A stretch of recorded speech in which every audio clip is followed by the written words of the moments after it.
Bahwa dalam membuktikan unsur ini, penuntut umum akan kembali mengaitkan peran saksi Ferdi Sambo, saksi Putri Chandrawati, saksi Richard Eliezer Pudiang Lumiu, dan saksi Ricky Rizal Wibowo yang semuanya dituntut dalam perkara terpisah dengan peran dari terdakwa Kuat Ma'ruf sebagaimana telah diuraikan sebelumnya.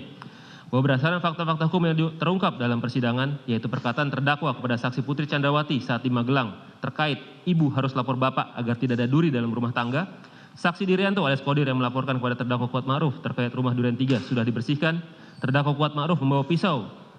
berwarna hitam dari Magelang menuju Jakarta, hasil rekaman CCTV yang memperlihatkan terdakwa diajak saksi Putri Chandrawati naik melalui lift ke lantai 3 rumah saguling berdua saja, perkataan saksi Ferdi Sambo kepada saksi Richard Eliezer Pudiang Lumiu terkait dia sudah mengkonfirmasi peristiwa di Magelang tersebut kepada saksi Ricky Rizal Wibowo dan terdakwa Kuat Ma'ruf, dan hasil interview kepada terdakwa Kuat Ma'ruf yang dilakukan oleh saksi Rifaizal Samuel serta saksi Beni Ali yang didengar oleh saksi Kombes Susanto dan saksi Sulap Abu, yang mana saat itu terdakwa menjelaskan bahwa pada saat peristiwa penembakan terdakwa berada di lantai 2, kemudian tiarap, telah menggambarkan dengan jelas bahwa terdapat kerjasama yang disadari dan erat antara para turut pelaku yang merupakan suatu kehendak bersama di antara mereka. Bahwa untuk melihat ada tidaknya kerjasama yang disadari dan erat antara para turut pelaku dapat juga dilihat dari peristiwa apa yang terjadi setelah kejahatan tersebut dilakukan. Salah satunya dilihat dari adanya fakta yang menggambarkan adanya pemberian-pemberian atau hadiah yang diberikan kepada para peserta sebagai upah mereka. Berdasarkan fakta hukum di persidangan terungkap bahwa terdakwa Kuat Ma'ruf tidak menolak hadiah yang diberikan oleh saksi Ferdi Sambo, yaitu satu buah handphone iPhone 13 Pro Max, dan terdakwa Kuat Ma'ruf juga dijanjikan oleh saksi Ferdi Sambo akan diberikan uang sebesar 500 juta rupiah. Bahwa sekalipun terdakwa menyatakan tidak mengetahui maksud dari pemberian uang sebesar 500 juta rupiah tersebut, namun terdakwa Kuat Ma'ruf juga mengatakan tidak lazim apabila hanya mengantarkan saksi Putri Chandrawati dari Magelang ke Jakarta diberikan uang sebesar 500 juta rupiah. Sehingga apabila dikaitkan dengan adanya peristiwa penembakan terhadap korban dan rangkaian peran dari terdakwa Kuat Ma'ruf ditambah dengan fakta bahwa terdakwa adalah orang yang sangat loyal, tingkat kepatuhannya sangat tinggi, dan tidak mau mengkhianati keluarga saksi Ferdi Sambo, maka dapat dipastikan bahwa uang sebesar 500 juta rupiah tersebut merupakan upah bagi terdakwa dalam pemenuhan rencana pembunuhan terhadap korban yang telah dirancang oleh saksi Ferdi Sambo. Bahwa berdasarkan hal tersebut,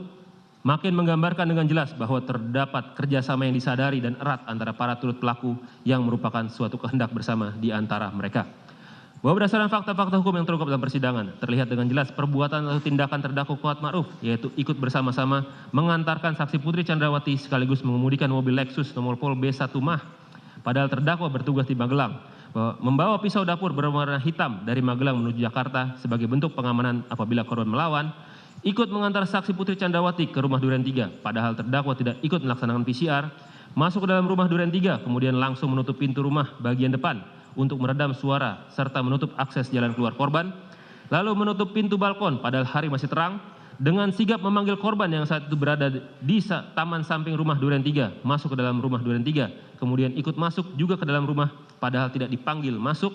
dan berdiri di belakang saksi Ferdi Sambo untuk menutup ruang gerak korban agar tidak melarikan diri. Merupakan suatu pelaksanaan bersama secara fisik yang mengakibatkan tindak pidana tersebut menjadi terlaksana atau tindak pidana itu menjadi sempurna.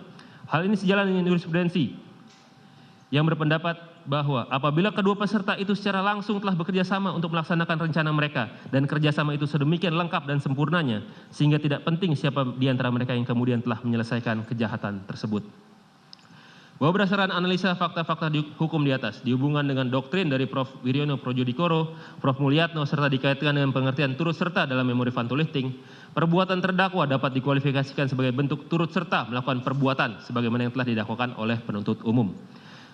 Karena telah ditemukan fakta yang dapat disimpulkan bahwa terdapat kerjasama yang disadari dan erat antara para turut pelaku yang merupakan suatu kehendak bersama di antara mereka, dan perbuatan atau tindakan terdakwa sebagaimana dianalisa di atas merupakan suatu pelaksanaan bersama secara fisik yang mengakibatkan tindak pidana tersebut menjadi terlaksana atau tindak pidana itu menjadi sempurna. Dengan demikian unsur turut serta telah terpenuhi dan terbukti secara sah menurut hukum. Kesimpulan dan materi tuntutan pidana dilanjutkan.